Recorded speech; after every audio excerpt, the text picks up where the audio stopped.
Men shu mehr maskaniga katta farzandimni berganman.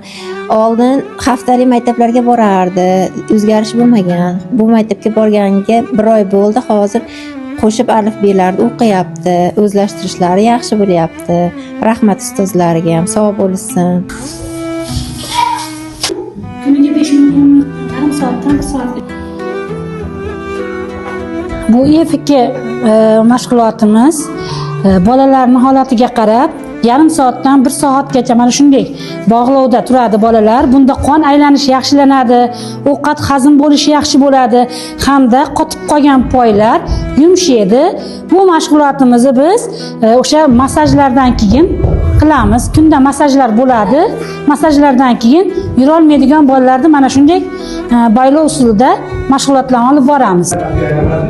Bu velotrenajyorimiz bolajonlarimizni oyoqlari yurolmaydi. Shunda bolajonlarimizni poylarini ishlashini, bu qo'llarini narsalar tutishini va aqliy tarafdan juda ham katta foydasi bor.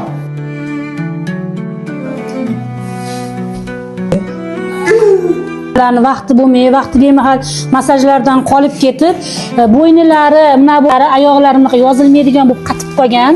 Mana bunday holatda bularda o'sha biz olib kelganimizdan beri qancha o'zgarish bo'ldi. Bu Face ID apparatimiz. Bu yerda bolajonlarimiz kelganida yuzlaridan taniydi-da, keyin respublikaga bu tashab beradi. Shunga qarab davlatimiz pul ajratadi bu bolajonlarimiz uchun. Bolalar xonasi, o'g'il bolalar xonasi. Qalaysiz? Bu Said Islom xonimiz kelganida umuman yurolmasdi, ko'tini sudrab yurardi xolos, oyoqlari bosmasdi, ikki qo'llab ushlasak ham o'rnidan tura olmasdi. Hozir mana bunga chachalaq qildik, 2,5 oyda bu natijaga erishdik. Yurdi, ota-onasi kelib bunga juda ham chiroyli qilib chachalalarni o'tkazdirdi bu yerda. Bu masajni to'pimiz bolajonlarimizni muvozanat ushashdi. Rosa foydali bu. Bu boshga qo'yiladigan masaj apparatimiz. 10 ta tochkaga vibratsiya orqali beradi bolajonlarga. Tilida nuqsoni bor bolalar, oyoq qo'lda nuqsoni bor bolalar uchun bu nervlarni ochgani rosa ham yaxshi natija beryapti. Biz kunda har kuni bolalarimiz bilan, har bitta bolalarimizga shunaqa qilib shug'ullanamiz. Har bir bolalarimiz nazardan chetda qolmaydi. Sekin. Bu maxsus yo'laklarimiz bolajonlarimizni oyoq motorikalarini rivojlantirishga, yurishlariga, tilidagi bo'lgan nuqsonlarimizga shifo bo'ladi. Mana shu yo'laklar orqali bolajonlarimizni gapirishi va yurishlariga foydasi juda ham katta. Yaxshi o'tiribsiz. Ikkala qo'lingizni tortamiz. Oyoq tuzat. Har kuni mana shunday qilib mana shug'ullanamiz bolalar bilan. Bu o'sha oyoq va qo'l kuchlarini yaxshi rivojlantiradi, ishlashlarini, qon aylanadi. Bolajonlarimiz o'ziga ham juda qiziq bu mashqlarimiz. Qiziqishadi o'zlari ham. Mana biz Mo'minur qizimizni masaj qilyapmiz. Oyoqlarini Xudo xolasa yurib ketadi Mo'minur qizimiz. Bismillahirrohmanirrohim.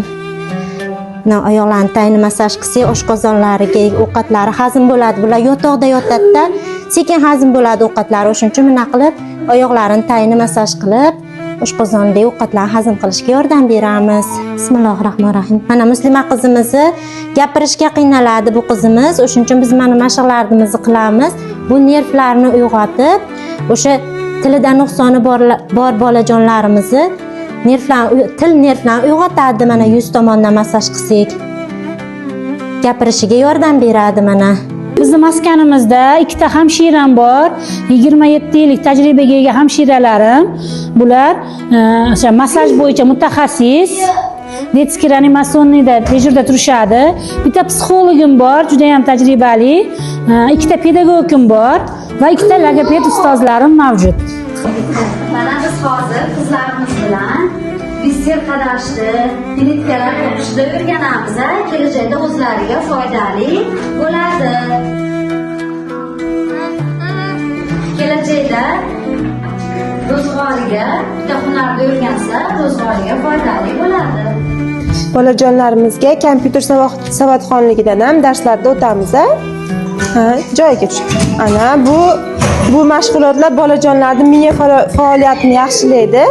to'pni qancha masofadan tushirish, shu setkalarga to'g'ri masofani o'lchab olishda o'rgatadi. Bizda logoped mashqlarimiz ham bor. Har bitta bolalarimizni tilida nuqsoni bor bolalarimizni bilan shug'ullanamiz. Bunda har bitta bolamiz o'zini idishlari bor, maxsus idishlari. Har bittasiga alohidadan ishlatamiz. Mana oyna yordamida chokatella, malakola surkab, lablarni atrofiga surkaymizda bolajonlar tillari bilan yalab ham tillari mashq qiladi. Keyin maxsus bunda har bitta bolamiz o'zini so'skalari bor. Bu so'ska yordamida tilidagi, pastdagi nimalarini massaj qilamiz. Tillari yumshoqroq bo'ladi. Cho'pa-cho'psi yordamida ham bolalarimizga beramiz. Bu nimaga qiziqishgani uchun tillarini tezroq, yana ham xudo xolasa gapirishlariga yordam bo'lish uchun bundan ham shug'ullanamiz.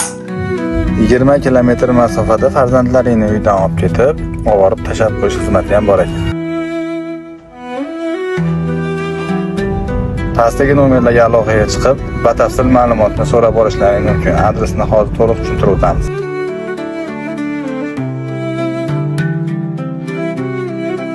Adresimiz Toshloqdan kelaverishda, Akbarovga kirishda, mana chap qo'lda mana logotiplarni qo'yib qo'yishgan. Chapga burilganlaringda o'ng qo'lda 1-ko'chada.